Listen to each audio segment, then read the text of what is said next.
অবশেষে ধরা পড়লেন শহীদ রাষ্ট্রপতি জিয়াউর রহমান হত্যার মূল পরিকল্পনাকারী এবং ঘাতক অবসরপ্রাপ্ত মেজর মোজাফফর হোসেন। দীর্ঘ ৪৫ বছর পর গত রাতে বনানী ডিওএইচএস থেকে তাকে গ্রেপ্তারের পর সেনাবাহিনীর কাছে হস্তান্তর করেছে ডিবি। আর এতদিন দেশে বিদেশে আত্মগোপনে ছিলেন ইতিহাসের জঘন্যতম এই হত্যাকাণ্ডের খলনায়ক মেজর মোজাফফর।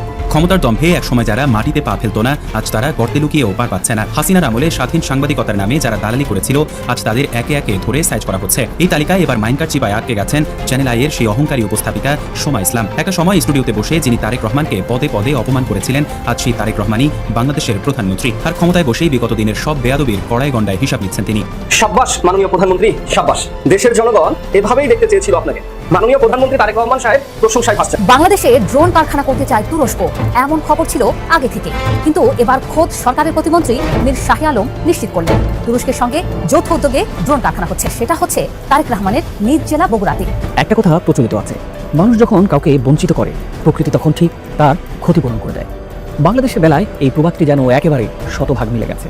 ভারত যখন নিজেদের ইচ্ছামতো বাঁধ নির্মাণ করে এবং নদীর গতিপথ বদলে দিয়ে ভৌগোলিকভাবে বাংলাদেশকে কোণঠাসা করে দিচ্ছে, ঠিক তখনই বঙ্গোপসাগরে জেগে উঠেছে একের পর এক নতুন ভূখণ্ড।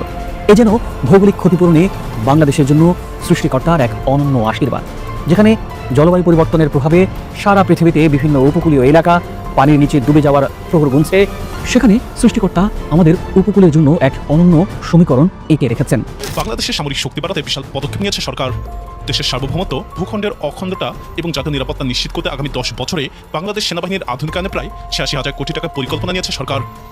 একই সঙ্গে নৌবাহিনীর আধুনিক frigate, corvette, offshore petrol vessel এবং সাবমেরিন সংযোজন, সেই সাথে বিমান বাহিনীতে চতুর্থ প্রজন্মের মার্জিনাল কম্ব্যাট এয়ারক্রাফট বা MRCA, অ্যাটাক হেলিকপ্টার, মাঝিপাল্লার ক্ষেপণাস্ত্র প্রতিরক্ষা ব্যবস্থা, এন্টি ড্রোন প্রযুক্তি ও ইলেকট্রনিক ওয়ারফেয়ার সিস্টেম যুক্ত করার পরিকল্পনার কথা জানিয়েছে সরকার। আসসালামু আলাইকুম। জানিয়ে দেবো এই মাত্র পর সর্বশেষ গুরুত্বপূর্ণ আপডেট খবর। দর্শক, এতক্ষণ শুনছিলেন সংবাদ শিরোনাম, এবার থাকছে বিস্তারিত। তার আগে ছোট্ট একটা রিকোয়েস্ট করতে চাই, যারা এই ধরনের নিউজ ল্যাব দেখতে ভালোবাসেন, দেরি না করে চ্যানেলটি সাবস্ক্রাইব করে বেল আইকনটা অন করে দেবেন, তাহলে দেশের সকল খবরগুলো আপনি সর্বপ্রথম দেখতে পারবেন। তাই চলুন দেরি না করে ভিডিওটি শেষ পর্যন্ত দেখতে থাকি। অবশেষে ধরা পড়লেন শহীদ রাষ্ট্রপতি জিয়াউর রহমান হত্যার মূল পরিকল্পনাকারী এবং ঘাতক অবসরপ্রাপ্ত মেজর মোজাফফর হোসেন।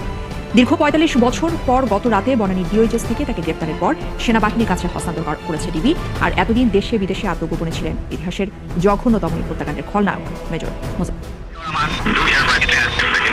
৩০ মে ১৯৮১ রাত ২:৩০ চট্টগ্রাম সার্কিট হাউসে একদল সেনা কর্মকর্তা গুলি করে হত্যা করে রাষ্ট্রপতি জিয়াউর রহমানকে। জনতা রাষ্ট্রপতির এমন নির্মম হত্যাকাণ্ডের খবরে লাখ লাখ মানুষ রাস্তায় নেমে আসে। তৈরি হয় এক শোক কাফেলা, যে শোকের কাফেলা বাংলাদেশের মানুষ আর কখনো দেখেনি।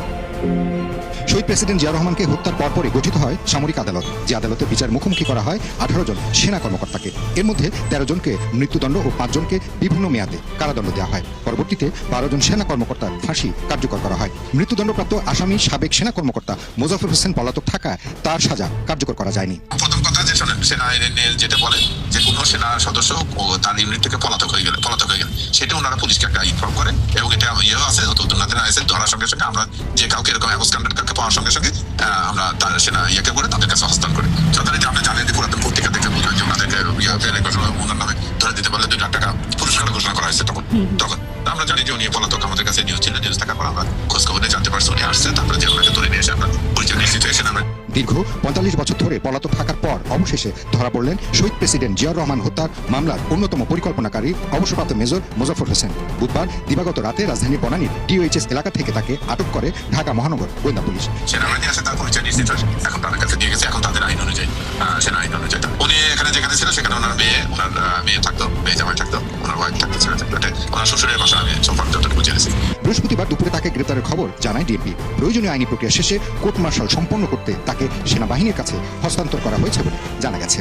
ক্ষমতার দম্ভে একসময় যারা মাটিতে পা ফেলত না, আজ তারা গর্তে লুকিয়েও পার পাচ্ছে না। হাসিনার আমলে স্বাধীন সাংবাদিকতার নামে যারা দালালি করেছিল, আজ তাদের একে একে ধরে সাইজ করা হচ্ছে। এই তালিকায় এবার মাইনকার চিপায় আটকে গেছেন চ্যানেল আইয়ের সেই অহংকারী উপস্থাপিকা সোমা ইসলাম। একটা সময় স্টুডিওতে বসে যিনি তারেক রহমানকে পদে পদে অপমান করেছিলেন, আজ সেই তারেক রহমানই বাংলাদেশের প্রধানমন্ত্রী। আর ক্ষমতায় বসেই বিগত দিনের সব বেয়াদবির কড়াই গন্ডায় হিসাব নিচ্ছেন তিনি। তারেকের এক রাডারে ধরা পড়েই এখন পালানোর পথ খুঁজছেন সোমা। কিন্তু তাতে কি এত সহজেই ছেড়ে দেওয়া হবে? সোমা ইসলামের সাথে ঠিক ঠিক কি ঘটতে যাচ্ছে এবং তার অতীত কুকীর্তির কি ভয়ঙ্কর শাস্তি অপেক্ষা করছে তা শুনলে যে কারো চোখ কপালে উঠবে। অহংকারের আকাশ থেকে মাটিতে আছড়ে পড়ার গল্পটা শুরু করা যাক একদম গোড়া থেকে। যখন শেখ হাসিনা ক্ষমতায় ছিলেন তখন কিছু মানুষ নিজেদের ধরাছোঁয়ার বাইরে মনে করতেন। তাদেরই একজন হলেন এই সময় ইসলাম। সাংবাদিকতার সাইনবোর্ড ঝুলিয়ে তিনি মূলত কাজ করতেন হাসিনার সরকারের হয়ে।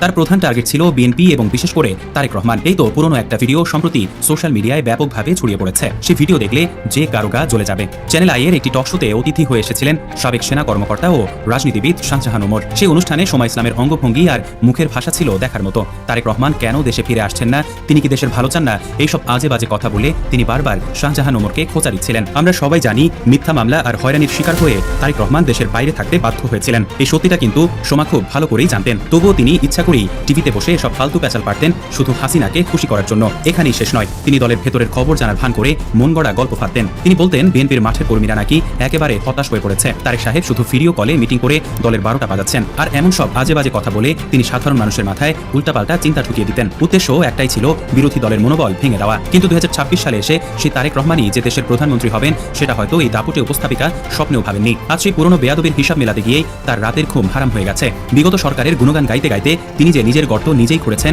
সেটা এখন দিনের আলোর মতো পরিষ্কার হয়ে গেছে। তারেক রহমানকে অপমান করেই কিন্তু তার দাপট থেমেছিল না। তিনি নিজের কাজের জায়গাটাকেও একটা খাঁচায় পরিণত করেছিলেন। চ্যানেল আইয়ের টু দ্য পয়েন্ট নামের যে অনুষ্ঠানটি তিনি উপস্থাপনা করতেন সেখানে তিনি রীতিমতো জমিদারি চালাতেন। একজন উপস্থাপিকার কাজ হলো সুন্দর করে প্রশ্ন করা আর অতিথিকে মন খুলে কথা বলার সুযোগ দেয়া। কিন্তু সোমার স্টাইল ছিল একদম আলাদা।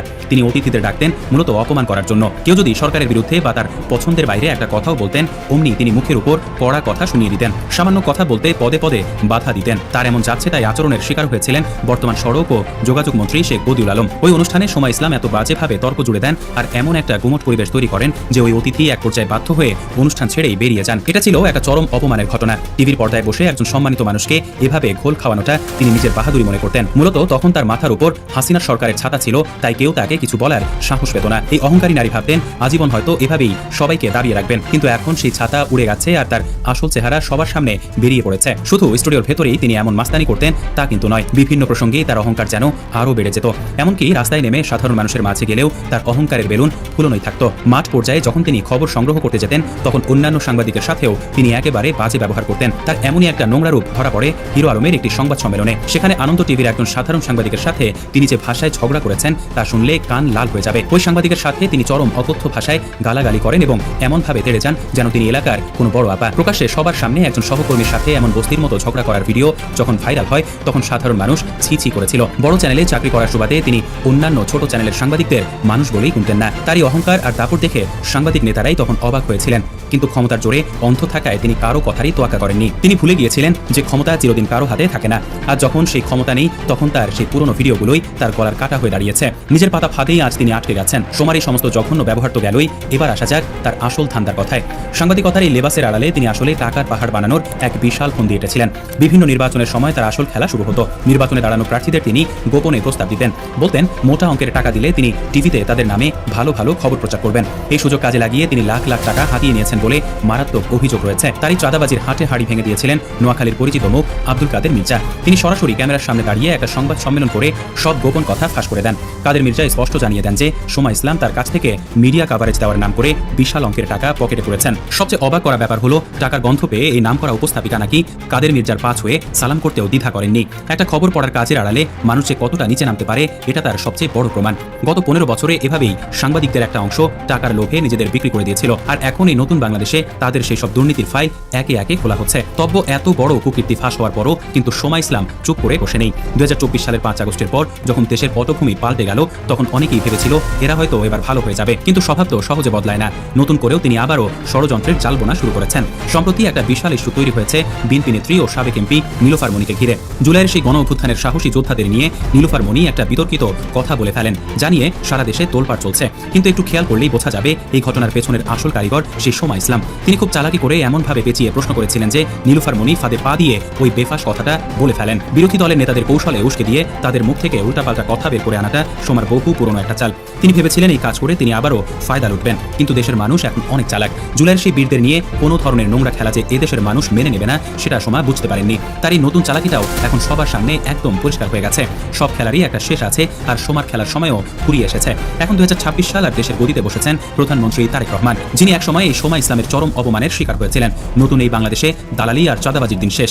সাধারণ মানুষ থেকে শুরু করে রাজনৈতিক মহলের একটাই দাবি, এই ধরনের বেয়াদব আর অহংকারী উপস্থাপিকাদের শুধু টিভি থেকে তাড়িয়ে দিলে হবে না, এদের এমন উচিত শিক্ষা দিতে হবে যেন ভবিষ্যতে কেউ আর সাংবাদিকতার নামে এই ধরনের বাটপারি করার সাহস না পায়। তারেক সরকার ক্ষমতায় আসার পর থেকেই এমন দুর্নীতিবাজদের ধরতে আটঘাট বেঁধে নেমেছে প্রশাসন। শোনা যাচ্ছে সময় ইসলামের পুরনো সব দুর্নীতির খাতা বের করা হচ্ছে। নির্বাচনের সময় টাকা খাওয়া থেকে শুরু করে টকশোতে বসে মিথ্যা ছড়ানোর সবকিছুর হিসাব এখন কড়াই গন্ডায় নেওয়া হবে। খুব শিগগিরই হয়তো দেখা যাবে তাকে গর্ত থেকে টেনে বের করে আইনের মুখোমুখি দাঁড় করানো হয়েছে। আর যখন সেই চরম মুহূর্তটা আসবে তখনই দাপুটে উপস্থাপিকা যে কেতেও কুল পাবেন না সেটা নিশ্চিতভাবেই বলা যায়। অহংকারের পতন কতটা ভয়ানক হয় সময় এখন সেটাই হাড়ে হাড়ে টের পাচ্ছেন। প্রিয় দেশবাসী, আপনারা যে যেখান থেকে শুরু থেকে শেষ পর্যন্ত ভিডিওটা দেখছেন আপনাদেরকে অসংখ্য ধন্যবাদ। যদি ভিডিওটি ভালো লেগে থাকে একটা লাইক এবং শেয়ার করে আমাদের পাশে থাকবেন, তাহলে সুস্থ থাকবেন এবং ভালো থাকবেন। দেখা হবে পরবর্তী ভিডিও। আসসালামু আলাইকুম।